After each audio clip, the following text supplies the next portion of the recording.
By looking at all the evidence found during the Coppergate dig, York Archaeological Trust was able to produce a detailed picture of what life there must have looked at during the 10th century. Working with designers and artists, the archaeologists created the Jorvik Viking Centre. Are you just going to show us that picture quick, the first one? There we are.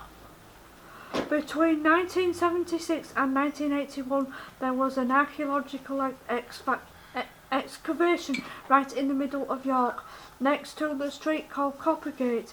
There had been a big sweet factory on the site, but this was pulled down to make way for shops. The archaeologists were looking for evidence of how people in York lived hundreds and even thousands of years ago. They dug to a depth of 9 metres and found all sorts of interesting things left behind the people of the past. They had been preserved because of the soil conditions in York, where the ground is damp and densely compacted.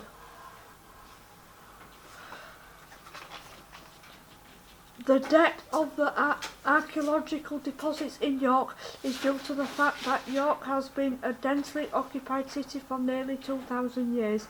Its inhabitants have always produced a great deal of rubbish.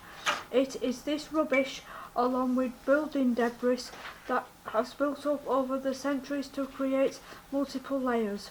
In the Viking layers at Coppergate, the archaeologists found a range of well-preserved artefacts, including items in wood, leather and wool, all of which normally rot to dust very quickly when buried.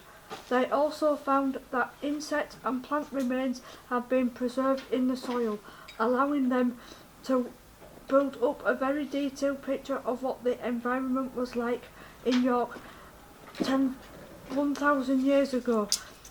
The contents of the rubbish pits provided evidence for food waste, animal bones and oyster shells, giving insights into the diet of the people in York. The buildings of the city were mostly made of wood, in common with buildings elsewhere in the Viking world. The Vikings were expert woodworkers, so would have used the same tools and materials they knew from boat building. Some stone buildings of the Roman period still stood, however, including the walls of the fortress.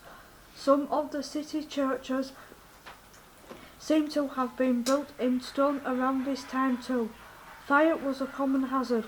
Metalworking and glassworking involved the use of furnaces, and heat in homes was provided by an open hearth or sometimes a brazier, so there was always a danger of fire spreading. Evidence for the kinds of work that went on in and around the buildings comes from waste products found in their associated rubbish pits. The evidence suggests that York was a thriving centre for many trades, including making items in metal, bone, antler and wood, as well as for every stage of textile production. It also imported materials from far-off places, including amber from the Baltic.